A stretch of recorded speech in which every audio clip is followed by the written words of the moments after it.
An IAM user can have an access key and a secret key that can be used to perform actions using the AWS CLI or programmatically. Having numerous unused access keys increases the attack surface. These keys provide the same level of access as the user's credentials. Therefore, based on the permissions the user has been assigned, a key theft or leakage incident may result in an account wide compromise.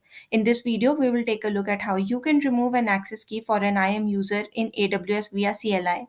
Get the list of IAM users and select a user for whom you want to delete the access key. For the selected user from the list, check their list of access keys by running the list access keys command. It provides a list of access keys for a user along with key status. Note down the access key ID of the key that you want to remove. If you are not sure whether the access key is being used anywhere or not, you can deactivate the key initially and delete it later once you are sure that it is not in use. To deactivate the access key, run update access key command as shown here.